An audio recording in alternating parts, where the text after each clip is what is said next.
नमस्कार। आकाशवाणी जयपुर अजमेर से प्रस्तुत हैं प्रादेशिक समाचार।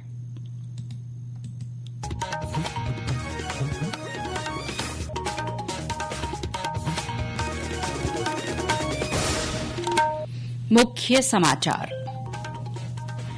नेताजी सुभाष चंद्र बोस की जयंती पराक्रम दिवस के रूप में मनाई गई। प्रधानमंत्री नरेंद्र मोदी ने कहा, नेताजी से प्रेरणा लेकर देश विश्व की तीसरी सबसे बड़ी अर्थव्यवस्था बनने के लिए कृत संकल्पित। मुख्यमंत्री भजनलाल शर्मा ने कहा, राज्य सरकार महिलाओं के आर्थिक सशक्तिकरण, बाल संरक्षण और उनके विकास के लिए प्रतिबद्ध है। राज्य विधानसभा में कल से 2 दिवसीय युवा संसद शुरू होगी और प्रदेश में आगामी 2-3 दिनों में तापमान में 2 से 4 डिग्री सेल्सियस की गिरावट की संभावना। समाचारों के साथ मैं शीला चावला और अब समाचार विस्तार से। प्रधानमंत्री नरेंद्र मोदी ने दोहराया है कि देश नेताजी सुभाष चंद्र बोस से प्रेरणा लेकर विश्व की तीसरी सबसे बड़ी अर्थव्यवस्था बनने के लिए प्रतिबद्ध है। आज नेताजी सुभाष चंद्र बोस की जयंती पर प्रधानमंत्री ने वीडियो संदेश में कहा कि देशवासियों को विकसित भारत का लक्ष्य हासिल करने के लिए प्रयास करना चाहिए।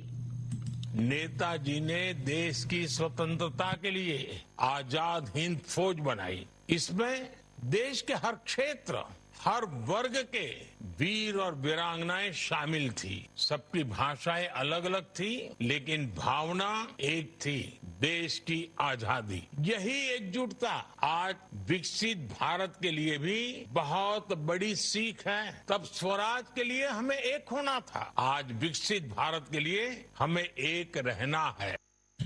प्रधानमंत्री ने संविधान सदन के सेंट्रल हॉल में नेताजी सुभाष चंद्र बोस की जयंती पर उन्हें श्रद्धांजलि अर्पित की। लोकसभा अध्यक्ष ओम बिरला, रक्षा मंत्री राजनाथ सिंह, कांग्रेस अध्यक्ष मल्लिकार्जुन खड़गे और अन्य नेताओं ने भी उन्हें श्रद्धांजलि दी। श्री मोदी ने वहां मौजूद स्कूली छात्रों से बातचीत भी की।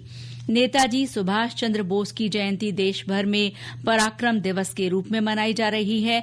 इस मौके पर प्रदेश भर में विभिन्न कार्यक्रम आयोजित किए जा रहे हैं। अजमेर के नसीराबाद, भरतपुर और डूंगरपुर में रैली निकालकर नेताजी को श्रद्धांजलि दी गई। बांसवाड़ा में कांग्रेस पार्टी कार्यालय में नेताजी की तस्वीर पर माल्यार्पण किया गया। झालावाड़ के पीएम श्री केंद्रीय विद्यालय में जिला स्तरीय प्रश्नोत्तरी प्रतियोगिता आयोजित की गई, जिसमें विभिन्न स्कूलों के करीब 100 विद्यार्थियों ने हिस्सा लिया। वहीं पाली के सादड़ी के स्कूल में विद्यार्थियों ने नेताजी के चित्र पर फूल चढ़ाकर उन्हें नमन किया। झुंझुनू में सुभाष पार्क में कार्यक्रम आयोजित कर लोगों को नेताजी के संस्मरण सुनाए गए। जैसलमेर के पीएम श्री केंद्रीय विद्यालय में इस मौके पर भाषण, प्रश्नोत्तरी और कविता पाठ हुआ। दौसा के आदर्श विद्या मंदिर में बाल मेला लगाया गया। इस बाल मेले में संस्कृति और परंपराओं की सजीव झांकियां प्रदर्शित की गईं। और ब्यौरा हमारे संवाददाता से। इस बाल मेले में कला एवं वस्तु संग्रहालय, चित्र पुस्तकालय, चिड़ियाघर आदि का छोटे छोटे बच्चों ने प्रदर्शन किया। इस बाल मेले में स्कूल के बच्चे, शिक्षक, दर्जी, कुम्हार, लुहार, खाती आदि पेशों का भी बेहतर तरीके से प्रदर्शन किया गया। बाल मेले में ग्रामीण परिवेश का परिवार भी आकर्षण का केंद्र रहा। बाल मेले में बच्चों ने विभिन्न प्रकार के स्टॉल भी लगाई ताकि बच्चे अपने उत्पाद को बेचना सीखे और उन्हें सामान्य जीवन जीने में लेन देन की प्रक्रिया को भी जान सके।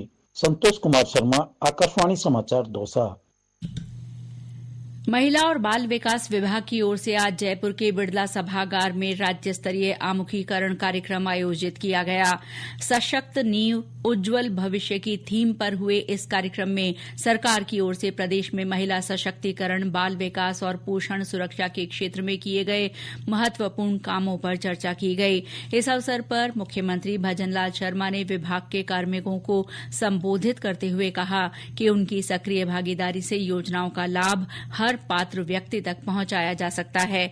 उन्होंने विभाग की योजनाओं का जिक्र करते हुए कहा कि सरकार महिलाओं के आर्थिक सशक्तिकरण, बाल संरक्षण और उनके विकास के लिए प्रतिबद्ध है।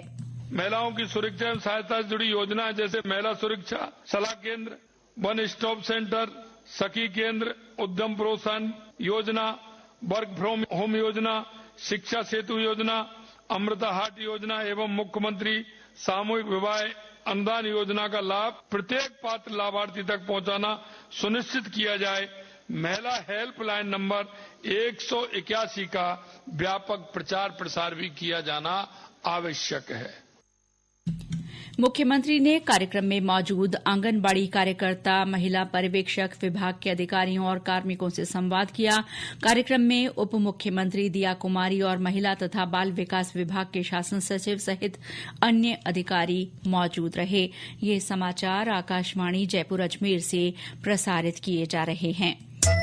प्रादेशिक समाचार बुलेटिन आप हमारे एक्स हैंडल @AIRnews_जयपुर, YouTube channel Rajasthan AIR news और फेसबुक AIR न्यूज राजस्थान पर भी सुन सकते हैं।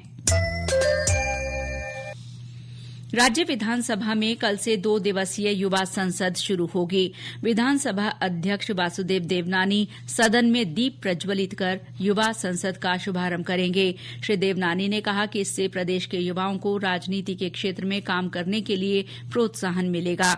उन्होंने कहा कि भावी पीढ़ी को देश की राजनीति से परिचित कराने में ये महत्वपूर्ण साबित होगा। इसके तहत युवा विधानसभा की कार्यप्रणाली को समझ सकेंगे। श्री देवनानी ने बताया कि राष्ट्रीय पर्यावरण विषय पर देश के विभिन्न राज्यों के विश्वविद्यालयों के युवा विधानसभा में बैठकर 2 दिन चर्चा करेंगे।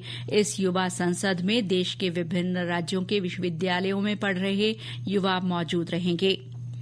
राष्ट्रीय बालिका दिवस कल मनाया जाएगा। वर्ष 2008 से मनाए जा रहे इस दिवस का उद्देश्य देश में बालिकाओं के प्रति सकारात्मक माहौल बनाने में लोगों की भागीदारी बढ़ाना है। इस मौके पर प्रदेश में कई कार्यक्रम आयोजित होंगे। भीलवाड़ा में जिला स्तरीय कार्यक्रम आयोजित किया जाएगा, जिसमें स्कूली बालिकाओं को स्वास्थ्य के प्रति जागरूक किया जाएगा। साथ ही कई प्रतियोगिताएं भी होंगी।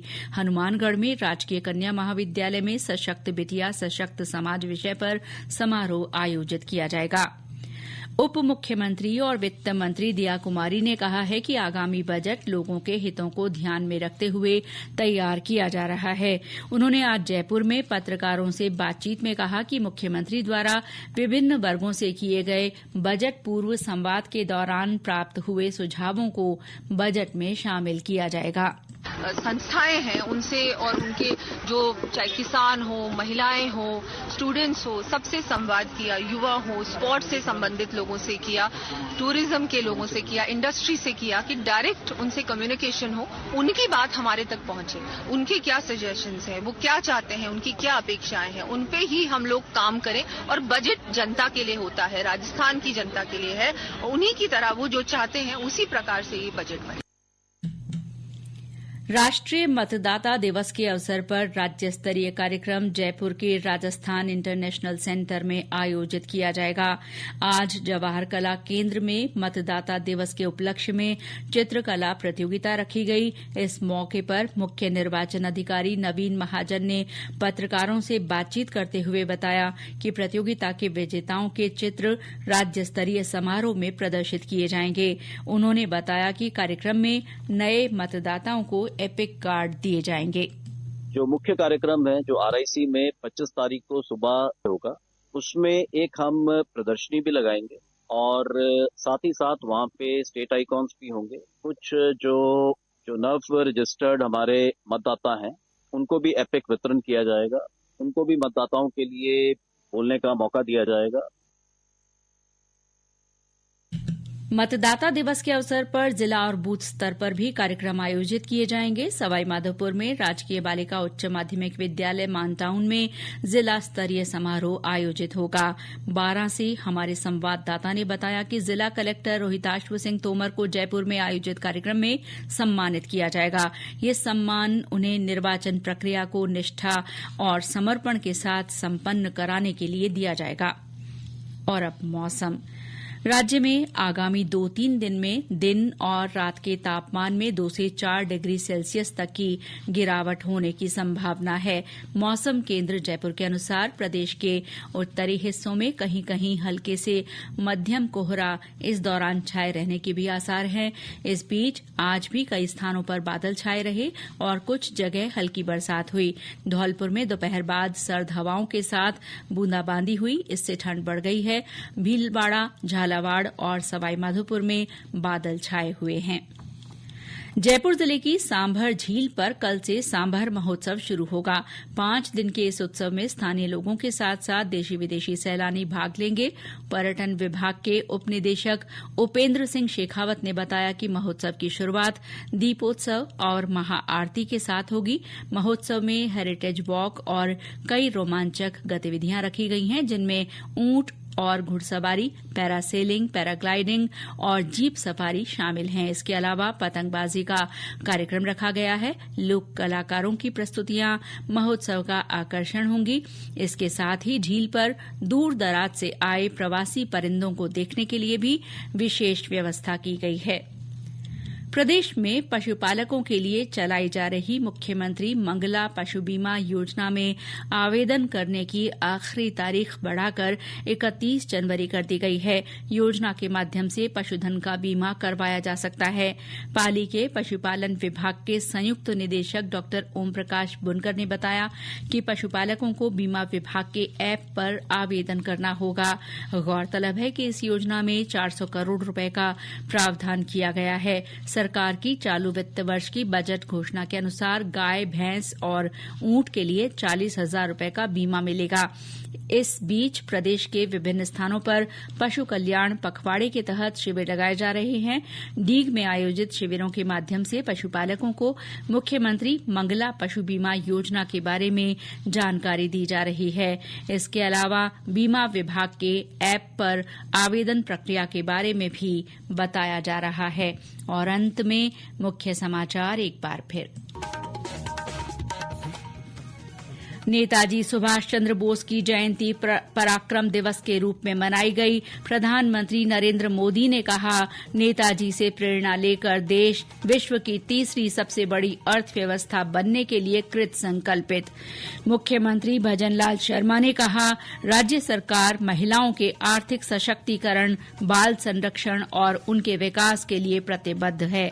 राज्य विधानसभा में कल से 2 दिवसीय युवा संसद शुरू होगी। और प्रदेश में आगामी 2-3 दिनों में तापमान में 2 से 4 डिग्री सेल्सियस की गिरावट की संभावना। इसके साथ ही प्रादेशिक समाचार बुलेटिन समाप्त हुआ। नमस्कार।